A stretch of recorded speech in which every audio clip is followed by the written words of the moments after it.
Hello students, welcome back to Edukrat CUT. Previous lecture में हमने unit number 2 को complete किया था और जैसा कि मैंने आपको कहा था कि नेक्स्ट लेक्चर में हम एमसीक्यूज के साथ आएंगे कि आपको आइडिया हो जाए कि किस तरीके के क्वेश्चंस आप एक्चुअली एग्जामिनेशन हॉल में फेस करेंगे। तो आज हमारा लेक्चर वही है जिसमें हम प्रैक्टिस क्वेश्चंस को डिस्कस करेंगे और टॉपिक रहेगा आज का हमारा कंज्यूमर बिहेवियर एंड डिमांड। तो चलिए स्टार्ट करते हैं। तो पहला क्वेश्चन है हमारा, cardinal utility analysis says utility can be rank, utility can be measured, utility can be both measured as well as rank और नन ऑफ द अबव। हमने प्रीवियस लेक्चर्स में पढ़ा है कि कार्डिनल और ऑर्डिनल में क्या डिफरेंस होता है, तो आप इजीली आइडेंटिफाई कर सकते हैं कि कार्डिनल यूटिलिटी एनालिसिस क्या कहता है, यूटिलिटी कैन बी मेजर्ड। तो इसका आंसर होगा आंसर नंबर बी। ठीक है, अब नेक्स्ट क्वेश्चन पे मूव करते हैं। ये कहता है additional utility derive from the consumption of an additional unit of a commodity is called A average utility, B total utility, C marginal utility या डी नन ऑफ दीज। हमने discuss किया हुआ है कि टोटल यूटिलिटी मार्जिनल यूटिलिटी में क्या difference है। Average utility का कंसेप्ट तो अभी तक हमने डिस्कस नहीं किया, बट आप आगे जाएंगे तो हम डिस्कस करेंगे। एवरेज यूटिलिटी वैसे क्या होती है? Average utility is nothing but total utility divided by number of units, that is N. Total utility is the total utility itself, जो कि क्या होती है, total satisfaction derive from consuming some units of a commodity. और marginal utility क्या होती है? Marginal utility होती है एडिशन टू टोटल यूटिलिटी, क्या derive from consuming one additional unit. तो as it says, what is additional utility derived from the consumption of one additional unit of a commodity is called, इसको कहते हैं marginal utility। तो इसका answer क्या होगा? Answer number C, marginal utility। अब next question पे मूव करते हैं हम। क्या कह रहा है? Slope of a indifference curve is equal to.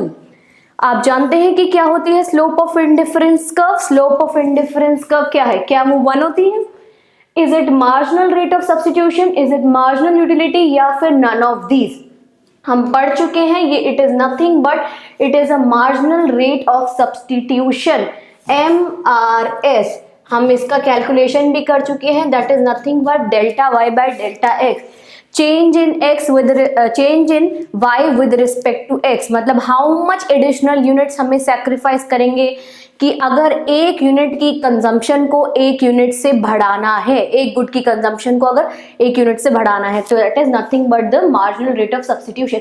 और वो किसकी स्लोप है? That is the slope of indifference curve. Then next question है हमारा क्वेश्चन नंबर 4, जो कहता है why is indifference curve convex to the origin.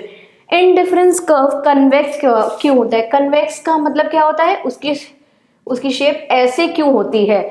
ठीक है, due to the law of the diminishing marginal utility, due to monotonic preferences. Monotonic preferences हम पढ़ चुके हैं, क्या कहती है? मोनोटोनिक प्रेफरेंसेस हमें ये कहती हैं कि अगर हमारे पास एक गुड, दो गुड्स की कॉम्बिनेशन है तो हमेशा हम वो गुड के कॉम्बिनेशन को चूज करेंगे जिसमें एटलीस्ट एक गुड ज्यादा कंज्यूम कर पाए या दोनों को ही ज्यादा कंज्यूम कर, because for a consumer more is always better. तो मोनोटोनिक प्रेफरेंसेस ये कहता है। तो क्या ये रीजन होगा कन्वेक्स का? नहीं। देखो, convexity as a name says nothing but ये हमारी किस चीज की वजह से आती है? कन्वेक्सिटी या कोई भी चीज कनकेव हो, कन्वेक्स हो, किस वजह से शेप चेंज होगी? शेप स्लोप की वजह से चेंज होती है। तो मतलब जहां स्लोप इफेक्ट हो रही हो तो उसी वजह से उसकी शेप भी चेंज होगी। क्या law of diminishing marginal utility इसका रीजन है? नहीं। Both A and B? No. जब बी नहीं है तो ये due to the continuous decline of the marginal rate of substitution. जो वो कंटिन्यूअस डिक्लाइन होता है, मतलब कि जब फर्दर यूनिट्स कंज्यूम करते जाएंगे हम किसी कमोडिटी के, तो जो सेटिस्फैक्शन है वो कम होती जाएगी। जो रोटी का भी एग्जांपल लिया था ना जो हमने प्रीवियस लेक्चर्स में, कि आपकी डाइट 4 से 5 रोटी की है, तो अगर आप 2-3 रोटी खा लेते हैं तो आपको एक पर्टिकुलर सेटिस्फैक्शन मिल जाएगी, तो आपकी क्या है, willingness to consume more would decline. और उसी की वजह से इसकी जो स्लोप है ना, डाउनवर्ड स्लोपिंग है, कन्वेक्स दे रहा है, तो इसे कहते हैं due to continuous decline of the marginal rate of substitution. अब नेक्स्ट क्वेश्चन पे मूव करते हैं।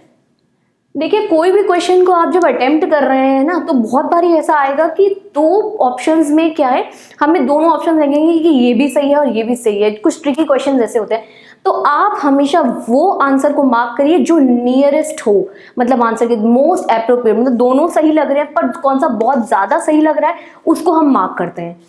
चलिए अब नेक्स्ट क्वेश्चन पे चलते हैं, क्वेश्चन नंबर 5, जो कि है according to the indifference curve approach at the point of equilibrium slope of indifference curve is greater than the slope of budget line, slope of indifference curve is less than the slope of budget line, slope of indifference curve is not equal to the slope of budget line, और slope of indifference curve is equal to the slope of the budget line। देखो पहला क्या कह रहा है, slope of IC is equal to the slope of the budget line। देखो कोई भी पॉइंट्स जो होते हैं, जैसे हमने जब ड्रॉ किया था, ये बजट लाइन थी, ये इंडिफरेंस कर्व था, तो इक्विलिब्रियम पॉइंट ना हमारा इसी पे आ रहा था, क्योंकि अगर कोई भी पॉइंट हमारा इसके बियॉन्ड लाई करता है, ठीक है, जैसे ये ए पॉइंट है, ये दोनों के इंटरसेक्शन पे आ रहा है, अगर कोई पॉइंट बी ये बियॉन्ड लाई करता है तो वो क्या पॉइंट होता है, अनअफोर्डेबल होता है, हमारी बजट लाइन से ऊपर जा रहा है, हम अफोर्ड नहीं कर सकते। और अगर कोई पॉइंट उसके नीचे लाई करता है, जैसे ये सी पॉइंट है, नीचे है, कोई इंडिफरेंस कर्व ये नीचे है, टेंजेंट नहीं है, यहीं से पास कर रहा है सी पॉइंट से, ठीक है, तो तब भी वो पॉइंट हमारे लिए इफेक्टिव नहीं होगा। क्यों? क्योंकि क्या है, वो कम सेटिस्फेक्शन हमको प्रोवाइड करा है, एंड कंज्यूमर हमेशा उसका ऑब्जेक्टिव ही रहता है कि उसको अपनी कंजम्पशन को, सेटिस्फेक्शन को मैक्सिमाइज करना है। तो इसीलिए इसका पॉइंट, इसका आंसर होगा पॉइंट नंबर ए, जो कि क्या कहेगा, slope of indifference curve is equal to the slope of budget line. और देखो अब हम पढ़ भी चुके हैं इसके बाद में, स्लोप ऑफ इंडिफरेंस कर्व क्या होती है, it is nothing but MRS, और स्लोप ऑफ बजट लाइन क्या होती है, nothing but price ratio. Price ratio क्या होती है, P1 by P2। तो आप इस चीज को जरूर याद रखिएगा, ठीक है। अब नेक्स्ट क्वेश्चन में मूव करते हैं कि it is the property of indifference curve that two ICs can not intersect each other, the reason behind this is. क्या आप इसका रीजन बता सकते हैं? जब हमने इस क्वेश्चन को सॉल्व किया था, जब हमने प्रॉपर्टीज पढ़ी थी, तो आप जानते हैं जब हमने दो आईसीज को, मैंने आपको इंटरसेक्ट करके बताया भी था उसमें कि दो आईसीज अगर इंटरसेक्ट कर जाते हैं तो उनमें कॉन्ट्रडिक्शन आ जाता है, क्योंकि वो सारे के सारे पॉइंट्स जो हैं, जैसे यहाँ पे हमने लिया था ना इंटरसेक्शन पे, सपोज ए पॉइंट है, यहाँ पे बी पॉइंट है और यहाँ पे सी पॉइंट है, जब ऐसे मैंने लिया था तो क्या आ रहा था कि हम इसमें क्या करते हैं, एक पॉइंट दूसरे से प्रेफर्ड है और दूसरा तीसरे से प्रेफर्ड है, तो first and third would be preferred, but ऐसा नहीं था। क्यों? क्योंकि वो दोनों सेम आईसी पर लाई कर रहे थे। जैसे ये देखो, ए और सी सेम आईसी पे और ए और बी सेम आईसी पे लाई कर रहे हैं, मतलब सेम लेवल ऑफ सेटिस्फैक्शन वो दे रहे हैं। तो इसीलिए the property of indifference curve, the two property, the reason behind this is consumers preferences are monotonic. नहीं, मोनोटोनिसिटी तो क्या कहती है कि एटलीस्ट एक गुड को ज्यादा कंज्यूम करो या दोनों ही गुड को ज्यादा कंज्यूम करो, अगर कोई कंजम्पशन बंडल ले रहे हैं जिसमें दो ही गुड्स का प्रेजेंस है। सेकंड क्या करें, preferences are complete. No, same combination of two goods can not give different level of satisfaction. इसका आंसर होगा C. And diminishing marginal rate of substitution, देखो डिमिनिशिंग एमआरएस तो इसका रीजन हो ही नहीं सकता। डिमिनिशिंग एमआरएस क्या है, डिमिनिशिंग एमआरएस से स्लोप वगैरह चेंज हो सकती है, बट इससे क्या है, it can not be the cause of the property of the intersection. ठीक, अब नेक्स्ट क्वेश्चन पे मूव करते हैं हम, क्वेश्चन नंबर 7 कह रहे indifference curve slopes downward from right since more of a one commodity and less of the other would result in. देखो क्या कह रहा है, एक इंडिफरेंस कर्व स्लोप डाउनवर्ड, क्या कह रहा है, अगर स्लोप्स डाउनवर्ड टुवर्ड्स राइट, देखो राइट की तरफ डाउनवर्ड्स है, ऐसे जा रहा है, ये देखो ये राइट है ना, इसकी तरफ डाउनवर्ड जा रहे हैं। यहाँ पे हम एक गुड एक्स को ले लेते हैं, ठीक है, यहाँ पे दूसरे गुड को ले लेते हैं, गुड वाई को, ठीक है।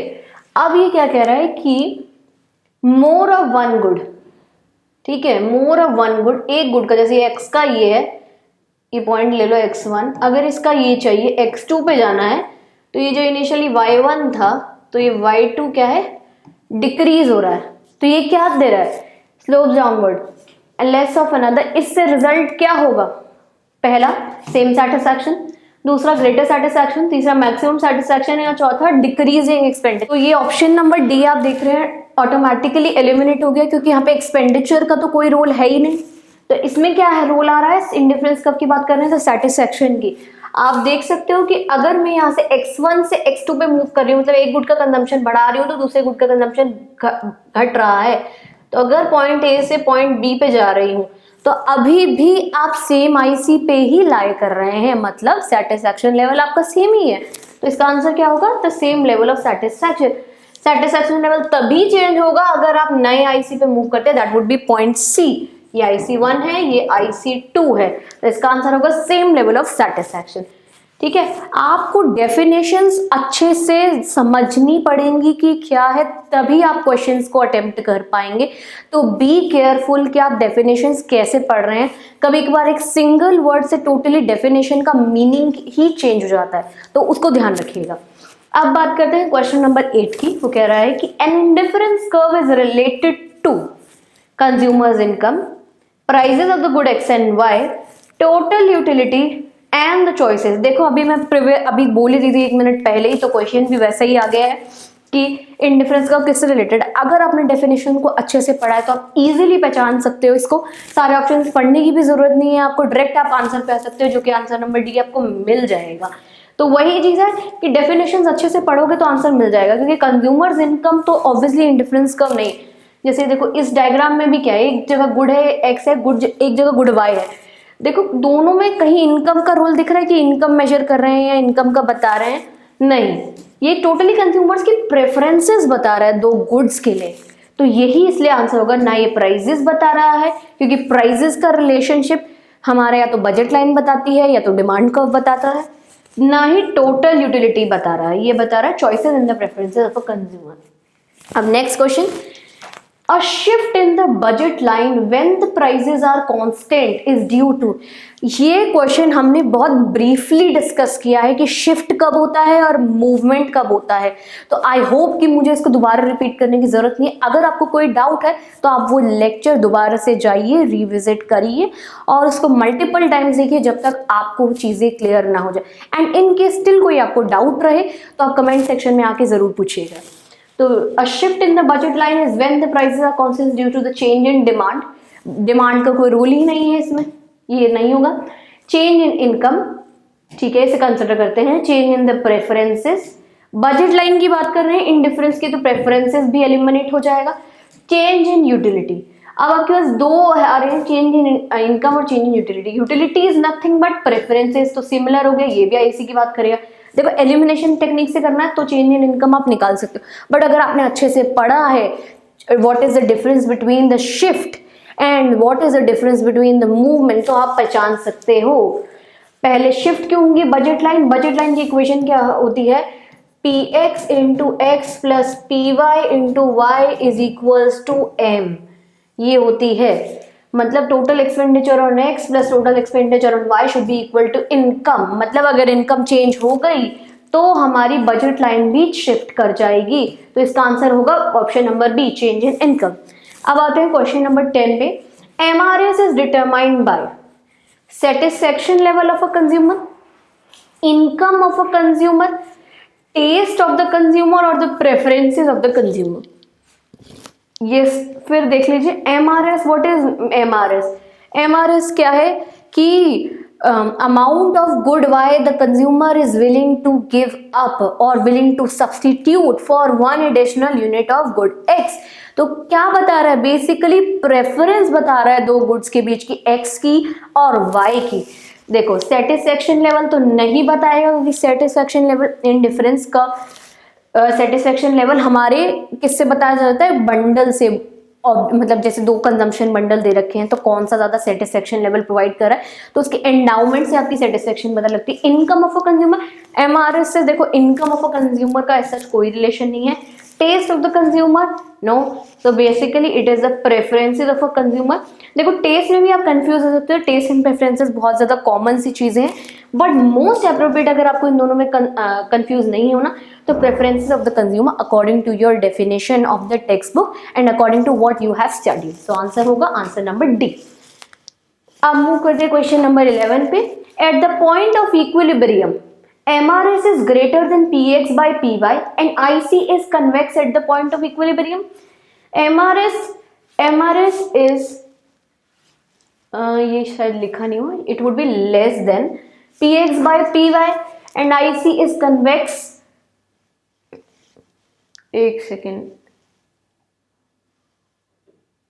yes, MRS is convex, then MRS is equals to PX by PY and MRS इसमें आएगा not equal to PX by PY and IC is convex at the point of equilibrium. तो as we have studied और previous lectures में भी हमने discuss किया है, MRS is equals to the PX by PY, मतलब PX by PY की कितना मार्केट में वो अवेलेबल है एक पर्टिकुलर प्राइस पे, और MRS कितनी कंज्यूमर की विलिंगनेस है उस गुड को पे करने के लिए, और कितना एक्चुअल पेमेंट है वो बराबर होना चाहिए, क्योंकि अगर वो दोनों में मिसमैच रहेगा तो गुड्स का कंजम्पशन या तो बढ़ेगा या घटेगा, बट इस पे क्या होगा, there would be point of equilibrium, point of indifference जो अटेन होगा. So this is the answer. अब आते हैं क्वेश्चन नंबर 12 पे. Two indifference curve can not cut one another because they slope downward, they are convex to the region, they represent those combination of two goods that give the same satisfaction. Each indifference curve represents different level of satisfaction. देखो ये एक property itself है, तो ये इसका answer नहीं हो सकता, कंफ्यूज मत होना. they slope downwards, इंटरसेक्शन का स्लोपिंग डाउनवर्ड से कोई रिलेशन नहीं है, तो ये भी नहीं आंसर होगा. They are convex to the reason, convexity से क्या क्या इंटरसेक्शन का पता लग रहा है, no, so answer would be answer C. Okay, अब नेक्स्ट क्वेश्चन पे चलते हैं जो कि है क्वेश्चन नंबर 13, जो कहता है graphic representation of a table showing price and the relationship for a commodity in the market is called. I hope आपको ये वाला लेक्चर याद हो. तो ये क्या बोलेंगे, individual demand curve, producers demand curve, market demand curve या कंज्यूमर्स डिमांड कर्व. एक इंडिविजुअल डिमांड कर्व क्या बताता है, प्राइस और क्वांटिटी डिमांडेड का रिलेशनशिप.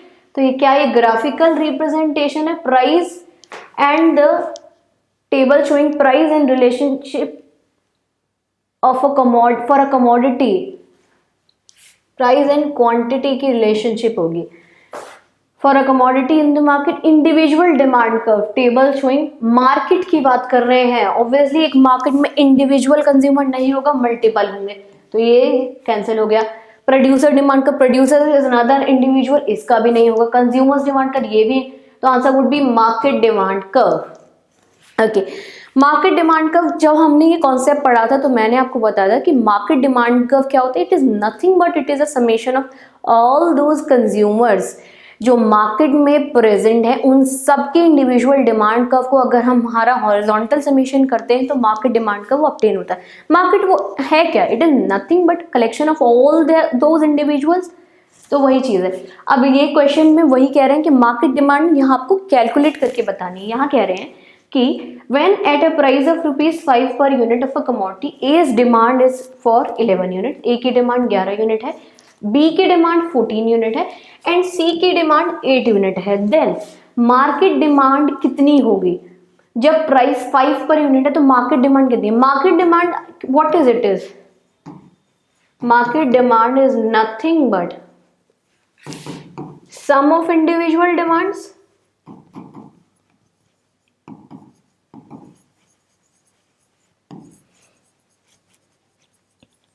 ठीक है, सम ऑफ इंडिविजुअल डिमांड. तो आप क्या देख रहे हैं इसमें कि मार्केट डिमांड कैलकुलेट करनी. ए की डिमांड क्या है, इंडिविजुअल डिमांड क्या है, डिमांड ऑफ ए, डी से डिनोट कर रही हूं, plus demand of B plus demand of C और एनी अदर जितने भी कंज्यूमर्स मार्केट में प्रेजेंट है. तो ए की कितनी है 11 यूनिट्स, बी की कितनी है 14 यूनिट्स और सी की कितनी है 8 यूनिट्स. इन तीनों का आप ऐड करेंगे तो आपको मिल जाएगा 33. आंसर क्या होगा इसका 33. तो इसको कंफ्यूज मत करिए, ना कुछ और पर्टिकुलर लिखिए. Okay, next question. How are the two goods apple and orange are related when as a rise in the price for apple the demand for the, मतलब आप क्या देख रहे हैं, एक का प्राइस बढ़ा है तो दूसरे की डिमांड बढ़ जाती है. तो इसका आंसर क्या होगा, क्या वो कॉम्प्लीमेंट्री गुड्स हैं, क्या वो सब्स्टिट्यूट गुड्स हैं, क्या वो नॉर्मल गुड्स है, क्या इंफीरियर. देखो इस क्वेश्चन को करने के लिए आपको पता होना चाहिए कि सब्स्टिट्यूट गुड क्या है, किस वजह से उन्हें सब्स्टिट्यूट करा जा रहा है, क्या फैक्टर रिस्पॉन्सिबल है जिनकी वजह से उन्हें सब्स्टिट्यूट बोला जा रहा है. कॉम्प्लीमेंट्री गुड्स क्या है, नॉर्मल गुड्स क्या है, इंफीरियर। यहाँ पे हमारा मैंने आपको पढ़ाया कि इनकम कंपोनेंट है और यहाँ पे हमारा डिफरेंट है, इसमें रिलेशनशिप कंपोनेंट है कि कैसे प्राइस और quantity demanded of one good effect कर रहा है दूसरे गुड को। सब्स्टिट्यूट गुड के केस में मैंने पेप्सी और कोला का एग्जाम्पल लिया था। तो अब आप देख रहे हो क्या, अगर मैं वही एग्जाम्पल को दोबारा लूँ, पेप्सी कोला, यहाँ पे उसकी जगह किसको रिप्लेस किया हुआ है हमने, एप्पल और ऑरेंजेस को। मतलब वो कह रहे हैं कि अगर एप्पल का प्राइस बढ़ गया, ठीक है, मुझे एप्पल और ऑरेंजेस इक्वली पसंद है, अगर एप्पल का प्राइस बढ़ गया तो मैंने ऑरेंजेस की डिमांड बढ़ा दी। क्यों? क्योंकि अभी महंगा ये नहीं खरीदूंगी और ऑरेंजेस को खरीदूंगी। तो ये क्या है, इसका मतलब ये इसका सब्स्टिट्यूट है। तो आंसर क्या है, ए, सब्स्टिट्यूट गुड्स। अब आते हैं क्वेश्चन नंबर 16 पे। इन case of a normal good the demand curve shows. Normal goods क्या है, देखो फिर से ये है, देखो डेफिनेशंस बार बार रिपीट कर रही हूँ, बहुत ज़्यादा इंपॉर्टेंट है कि आप डेफिनेशंस को बहुत सारे केसेस में तो मैं कहती हूँ क्रैम कर लीजिए, अगर नहीं समझ आ रहा है। बट बेस्ट तरीका यही होता है कि आपको समझ आए कि क्या डिफरेंस है, तभी आप एमसीक्यूज को कर पाएंगे। नॉर्मल क्वेश्चंस को तो स्टिल लिख लेंगे, बट एमसीक्यूज करने के लिए आपको बेसिक अंडरस्टैंडिंग होनी चाहिए। तो ये देखते हैं, in case of normal goods demand curve shows. Normal goods के केस में डिमांड कर्व क्या शो करेगा, negative slope, positive slope, zero slope, none of the slope. मैंने जब आपको एक्सप्लेन किया था तब मैंने कहा था कि पॉजिटिव स्लोप सिर्फ एक ही स्पेशल केस में रहती है। Normally there would be a negative slope only. Negative slope का मतलब प्राइस बढ़ेगा तो क्वांटिटी डिमांडेड बढ़ेगी, या vice versa, quantity decreases price increases, और प्राइस फॉल्स क्वांटिटी इंक्रीजेस। इस रिलेशनशिप की वजह से स्लोप नेगेटिव हो जाती है, ठीक है, क्योंकि नॉर्मल गुड की डेफिनेशन भी आपके इनकम के साथ साथ चेंज हो जाएगी। जो चीज पहले आपके लिए नॉर्मल गुड थी, हो सकता है बाद में विद इनकम राइज के लिए वो इंफीरियर बन जाए। अब नेक्स्ट क्वेश्चन पे स्टार्ट करते हैं कि इंफीरियर गुड्स क्या होते हैं।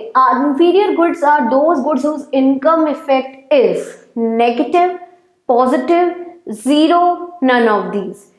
जब आपने अगर प्रीवियस लेक्चर अच्छे से देखे होंगे तो आप इजीली आइडेंटिफाई कर सकते हो। तो इंफीरियर गुड्स में क्या है, इनकम इफेक्ट की बात कर रहे हैं कि इनकम इफेक्ट मतलब अगर इनकम बढ़ रही है तो आप कैसे रिएक्ट करोगे, उन गुड्स को ज्यादा कंज्यूम करोगे या कम कंज्यूम करोगे, आप कम कंज्यूम। तो इसका इनकम इफेक्ट क्या है, नेगेटिव, मतलब इनकम बढ़ रही है तो आप इनको कम कंज्यूम करोगे, दैट इज इंफीरियर गुड्स। अब क्वेश्चन नंबर 18 पे मूव करते हैं। As a result of rise in the consumers income, demand curve for the coarse grain, that is nothing but the inferior good, what it becomes a horizontal straight line, it becomes a vertical straight line, it shifts to the right, it shifts to the left। देखो horizontal straight line का मतलब क्या है, ऐसी horizontal straight line बन सकती है। देखो horizontal straight line सॉरी ये vertical है, सॉरी हॉरिजॉन्टल स्ट्रेट लाइन, ये रही price quantity. Horizontal straight line क्या कह रही है कि प्राइस कुछ भी हो, ठीक है, क्वांटिटी चेंज नहीं, प्राइस कांस्टेंट प्राइस पे, क्वांटिटी वुड बी इनफाइनाइट। क्या ये रीजन है क्या कि कंज्यूमर की इनकम बढ़ने पे डिमांड कर्व इंफीरियर गुड की बढ़ती चली जा रही है? नहीं, हमने ये पढ़ा है कि डिमांड उसकी कम होती है, ना कि इनफाइनाइटली इंक्रीज होती है। या फिर वर्टिकल हो जाता है, मतलब क्वांटिटी सेम रहती है, प्राइस चाहे बढ़ता रहे घटता रहे कोई फर्क नहीं है। नो, ये दोनों ही केस नहीं होंगे, तो इसको आप कट कर दीजिए। It will shift to the right. Rightward shift का आपको पता है कि राइटवर्ड शिफ्ट तभी होता है कोई भी चीज जब आप उसको ज्यादा डिमांड करते हैं, डिमांड उसकी बढ़ जाती है। तो क्या ये आंसर हो सकता है? नो।